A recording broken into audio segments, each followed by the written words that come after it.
किसी ने क्या खूब कहा है, सास बहू के रिश्ते में कहीं दाग न लगे, जले दीपक प्यार का कहीं आग न लगे। प्यार की खुशबू से महके इतना यह रिश्ता कि इस रिश्ते से सुंदर फूलों का कोई बाग न लगे। जी हाँ दोस्तों, मैं लेकर आया हूँ एक ज़बरदस्त हार्ट टचिंग स्टोरी जिसका शीर्षक है अनोखा गृह प्रवेश। यह कहानी आपका दिल छू लेगी और साथ ही आपकी आंखें भी नम कर देगी। और यह कहानी हम सभी को एक स्ट्रांग मैसेज देकर जाएगी, तो ध्यानपूर्वक सुनिएगा। अरे निधि, क्या तुमने किसी पेंटर को बुलाया था बेटा? पर अब तो तुम दोनों ऑफिस में हो, उसे संडे को आने को कह दूं। सावित्री जी फोन पर अपनी बहू से पूछ रही थीं, तो उधर से निधि का जवाब आया, ओह नो मम्मी, मैं तो भूल ही गई थी, प्लीज अब आप ही रंग पसंद कर लीजिए। और हाँ, शाम को कारपेंटर के साथ वार्डरोब का डिजाइन भी फाइनल कर दीजिएगा। सॉरी मम्मी, आपको ही देखना पड़ रहा है सब, पर मेरी अचानक से एक मीटिंग आ गई है शाम को। कोई बात नहीं बेटा, मैं देख लूँगी।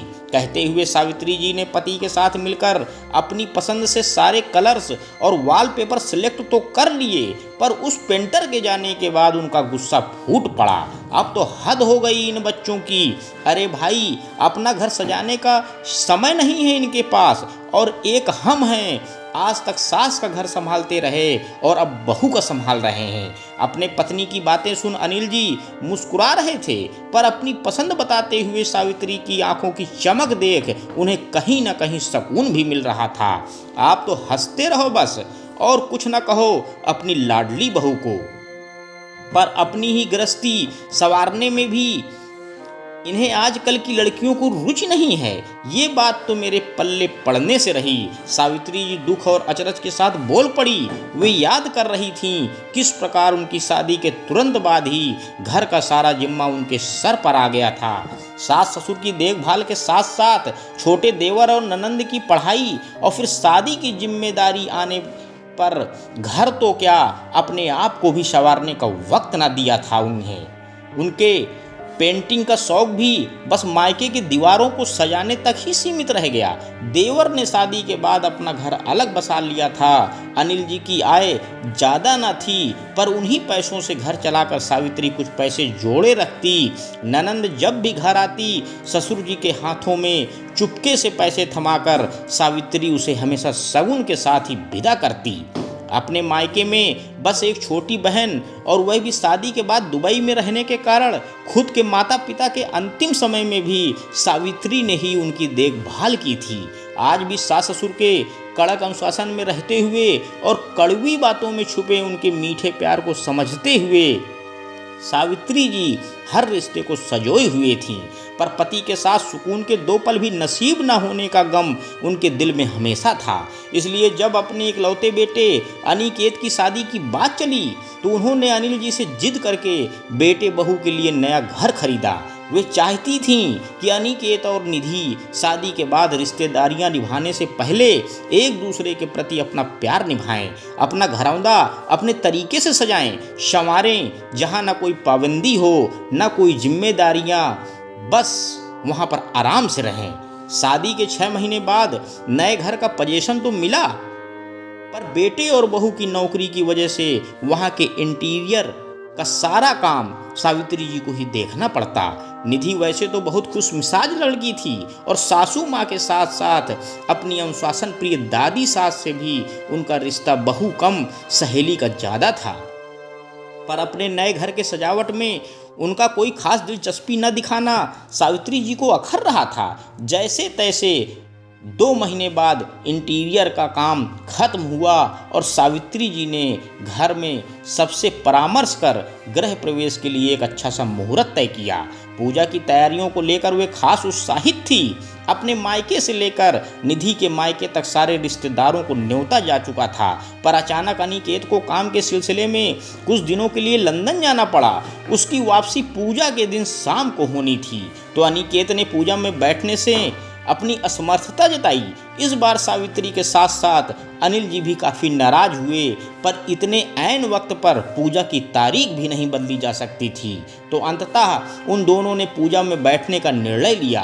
गृह प्रवेश के दिन नया घर मेहमानों से भरा हुआ था। निधि दिल से सबकी मेहमान नवाजी में लगी हुई थी और पूजा में बैठे बैठे अपने बेटे को याद कर सावित्री जी के आंखों के कौर गीले हो चले थे। आखिर शाम तक अनिकेत वापस आया तो अनिल जी ने खुशी से कहा, बेटा तुम दोनों के नए घर में तुम्हारा स्वागत है। तुम्हारी अनुपस्थिति में हमने पूजा तो संपन्न कर ली, पर मैं चाहता हूँ कि अब घर में पहला दिन तुम दोनों एक साथ एक दूसरे के साथ बिताओ। और उन्होंने सारे रिश्तेदारों को अपने घर चलने की गुजारिश की।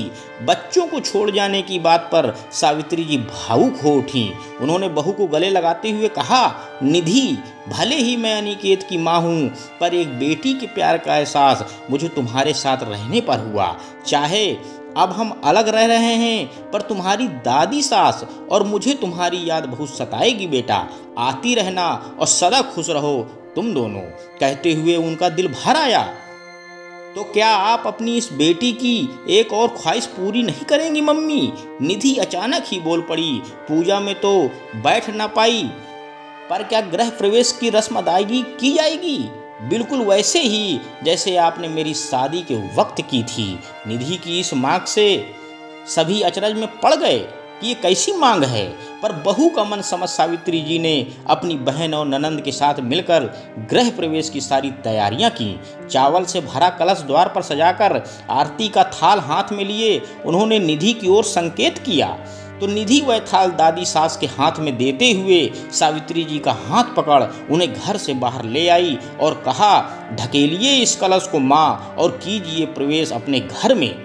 बहू के मुंह से ऐसी बातें सुन सावित्री जी हक्की बक्की रह गईं। ये क्या बचपना है निधि? उन्होंने उसे लगभग डांटते हुए पूछा तो अनिकेत ने कहा, ये बचपना नहीं, हमारी ओर से आपके लिए सरप्राइज है मम्मी। इस घर में आज से मैं और निधि नहीं बल्कि आप और पापा रहेंगे। अरे इसलिए तो काम का बहाना बनाकर हमने आप दोनों के हाथों से पूजा करवाई, लेकिन ये घर तुम्हारे लिए। और दादा दादी अनिल और सावित्री जी के शब्द अति आश्चर्य के कारण गले में अटक रहे थे। नहीं नहीं, ऐसा नहीं हो सकता। आखिर सावित्री जी ने अपनी बात पूरी की। क्यों नहीं हो सकता भला? अनिकेत के दादाजी ने आगे आते हुए पूछा। पापा जी आप भी? सावित्री को कुछ समझ में नहीं आ रहा था। हाँ बहू, हमारी रजामंदी से ही तय हुआ है यह सब। सच कहूँ तो बच्चों के इस अनोखे प्रस्ताव को सुन मेरी छाती तो अभिमान से फूल गई। इतने सालों के तुम्हारे त्याग और प्यार का यही फल है बेटा। तुम्हें तो अपनी परवरिश पर गर्व होना चाहिए। ससुर जी ने अपना कपकपाता हाथ सावित्री के मस्तिष्क पर फेरते हुए कहा। अपने पोते और पोता बहू को देख उनकी आंखें खुशी से छलक गईं। निधि सावित्री जी का हाथ अपने हाथों में लेकर बोली, मम्मी जी, माना कि हमारे खुशहाल परिवार की नींव आपका सबके प्रति समर्पण है, लेकिन रिश्ते संवारने का मतलब इस नींव में अपनी इच्छाओं या भावनाओं को दबाना नहीं होता।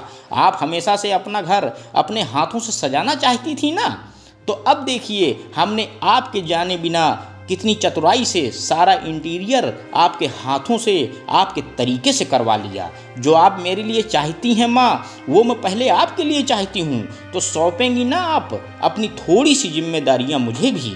सावित्री ने जैसे ही अपने सासू माँ की तरफ देखा तो उसने भी कह दिया कि बेटा इस मामले में मैं कुछ नहीं बोलूँगी, तू जान और तेरा काम जाने। और हाँ, तू मेरी चिंता मत कर। अरे अपने परपोते का मुंह देखे बिना मुझे कुछ ना होवे। और हंसते हंसते उन्होंने अपने आशीर्वाद का तिलक अपने बेटे और बहू को लगाया।